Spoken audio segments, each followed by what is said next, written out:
Hello, E-College. I'd like to introduce you to...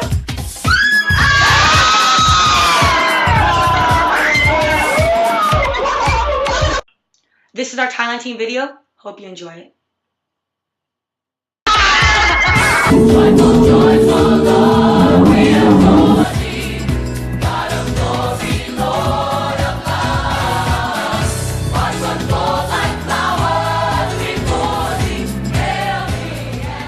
What were some of your most memorable experiences you had? So we taught dance at Sangha High School to a bunch of high schoolers, me and Tina. We kind of underestimated them. And the night before, we spent only 10 minutes learning the routine. And we were kind of patting ourselves on the back saying, oh, we're going to teach them such an interesting dance. And we really thought for an hour and 30 minutes, they're gonna learn it really slowly. But little did we know that they're actually competitive dancers who practice many dance routines daily. And they showed us up. They learned it in 10 minutes.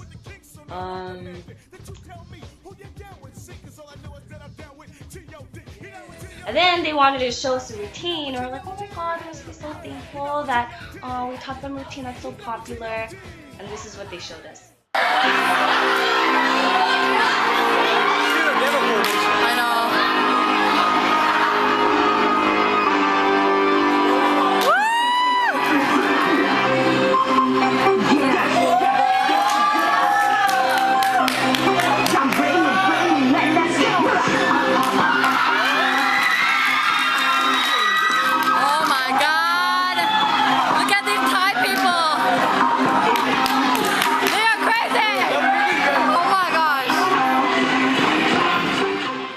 Okay, so basically one night I was swimming, and basically I looked down into a water bucket and I see like these little things like swimming around. And he found a whole bunch of larvae inside the bucket. It's basically mosquito larvae.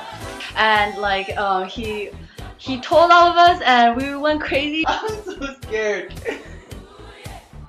This huge, like this, okay, like this big.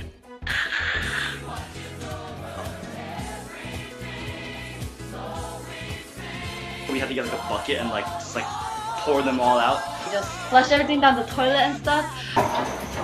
Ew, that's so sick. It's having seizures right now. Bites right now. It's having seizures. Oh my gosh, there's like 50 in here. MC, oh my god. It's at the bottom. Oh my god. Holy crap, bring that over here. Bring that over. Scoop it. Bring that over. Gosh. Oh my god, get that I'm shaking. It's kind of heavy. I'm gonna just throw it out. Throw that crap. No one ever Flush uses it. toilet. And so yeah, me and Jason basically got rid of it in the end.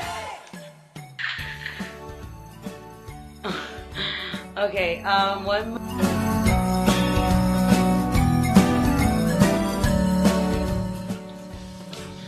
Melody She.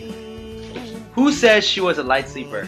She is not a light sleeper. The last day, we decided to rate her with stickers. And we call it Fishers of Men.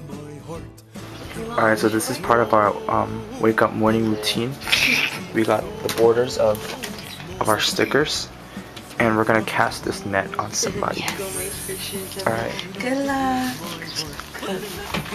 What are we gonna do too? You guys are ready to.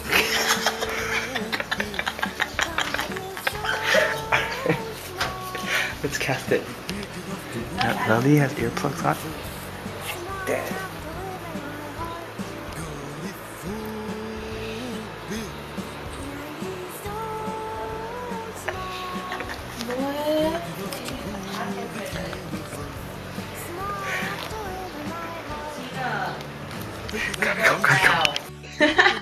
Okay, so Kevin, he has this thing where when he talks, he goes like this a lot.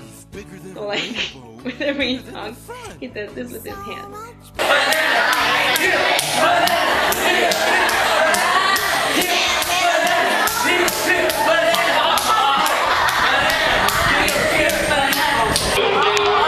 Kevin being tortured.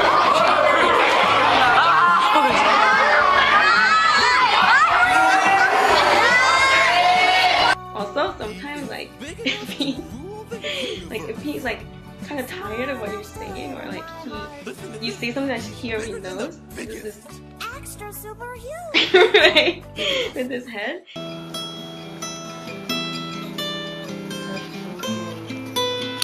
talk about your sorrows. I hate Susan.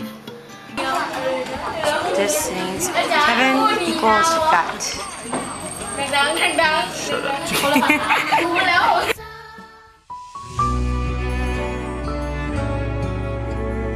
Knowing that God is using us, like no matter where our hearts were in serving, still He used us, and I was just reminded of something Paul said. You know, some preach the gospel out of sincerity, some out of just jealousy or whatever, envy, but Paul rejoices in that the gospel is being preached, and that's how I really felt. Like, no matter what our motives were, God's work was being done. Experiencing the gospel, like on a personal level. I mean, I grew up in the church, but I don't think I ever took it to heart, and I think that's the main thing I learned in Thailand, like how it really like impacts me, and how much of like there's a need to experience God in a personal relationship and have that personal relationship with Him. Learning how to love. What I mean by that is our pridefulness, our brokenness, our sins really will put up a rift between all of us. But God breaking that down, through that He really showed us true meaning of love, biblical love, spiritual love. We love each other right now. I went into this trip thinking that I could do everything, that my efforts alone would be enough to satisfy or please God, but that's not what it's about. It's about being faithful, and God really taught me that my pride goes nowhere, that I needed Him and Him alone, that He's not happy because I do these things, but He's happy because I simply obey, like it says in verse 7. God definitely showed that He was faithful to the end throughout my trip, even till debriefing. He poured out His love and mercy on me. It's definitely nothing that I felt before. Because I was so new to the ministry that we had to do, I learned to really depend on God for everything, and it really taught me to be constantly praying, 24/7, no matter what I'm doing, to be praying in the back of my mind. And God really taught me that the strengths that I thought I had, they're not from myself. It's really God who enables me to do His ministry and have those things as my strength. What impacted me the most in Thailand was probably just watching the lives of just our host pastors, P.Up and P.M. I mean, just watching, they didn't only just preach the gospel, they lived it out in their actual life. Because they were they were constantly patient, constantly kind, constantly steadfast in their ministry, even though sometimes it seemed like there was so little fruit, they just never gave up. So that was just an amazing thing to watch. So when God called me to go to Thailand, I had no idea why He would even call someone like me. But for some reason, I still obeyed. I think I struggled so much in loving my team, but through it, God really showed me a real love, and I didn't know how this trip really happened. In Thailand, God really taught me the word privilege. I thought I was going to Thailand thinking I was going to teach everyone perfect English and impact everyone's lives, but God showed what a privilege it was for me to go to Thailand, and every ministry that we did was a privilege. There was a point in my life where I thought I would never be able to dance for the glory of God again, because for 5 years it was only used to feed my pride and fame-seeking desires. However, in Thailand, God redeemed my ugly past by using our dance workshops at Sankapeng High School to bring the first teenage students to ever attend Sankapeng Church, and it's a blessing to know that some of the students are still attending every Sunday. Thank you for praying for us and supporting us! Yay! God